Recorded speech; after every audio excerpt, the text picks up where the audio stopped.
Hey guys, and welcome. Challenges for a game designer. I'm only a chapter in so far, but I am really enjoying this book. At the end of each chapter, especially chapter 1, they have some challenges to help you learn the process and try out some different approaches. So, what we're going to be talking about is the first challenge at the end of chapter 1, which is creating a game around the mechanic, the path, which is point A to point B. Who can get there first? Let's dive right into it. So to start things off, let me kind of cover what this challenge is about, and then we'll get into my solution for it. For this game, you're going to explore the race to the end gameplay dynamic discussed earlier. This game should allow 2 to 4 players, be about progressing on a path and make them go from point A to point B. First player to point B wins. As the game designer, it's up to you to figure out the theme, the game bits, and the mechanics. Suggested process: determine a theme and a goal. Where are the players going and why are they going there? Choose a theme that involves some interaction between participants to make things interesting. Part 2, identify mechanics. Start simple. Visualize a track that goes from beginning to end that's broken up into a bunch of different sections. It may be 100 spaces or tiles or cards that ultimately build the track on which your players are going to race. Now think of the mechanics that will get your players moving on the track. The simplest one could be rolling a die. Next, consider things you could do to make the play more interesting. There's a little more to part 2, but I don't think we need to read all of it. So part 3 is identify conflict between players, and then part 4 is playtest. What have I come up with so far?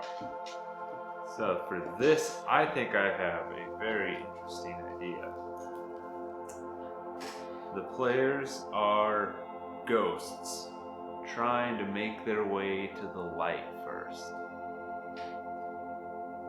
The pathway to the finish line is zigzagging through a graveyard on top of graves. So essentially a grave is a space. You roll a dice. So I went with the simple movement mechanic here. This may evolve into something beyond that, but for now I just started with the dice to, start getting through these challenges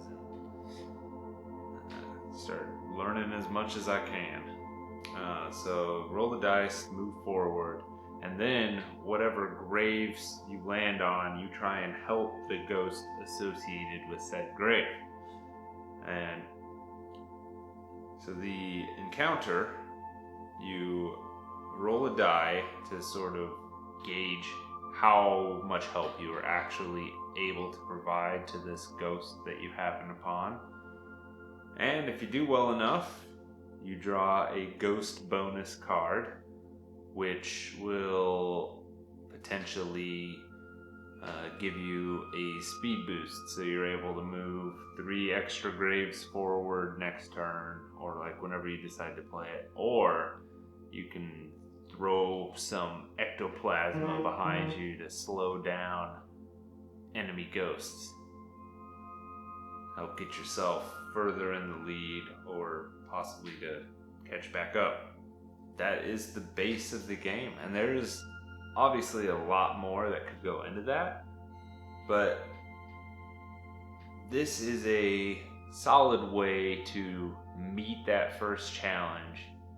And I really like the theme idea. I know from a mechanic standpoint this is a pretty simple game, but the theme gives it something special, I think. And something like this might already exist, but it was just a really cool process to go through this and come up with this.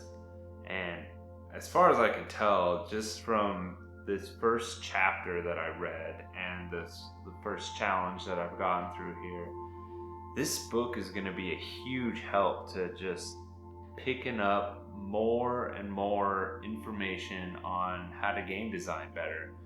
because I am still very new to the process, and it is nice to find a resource as solid as this. So I would highly recommend this. Definitely check out the book, because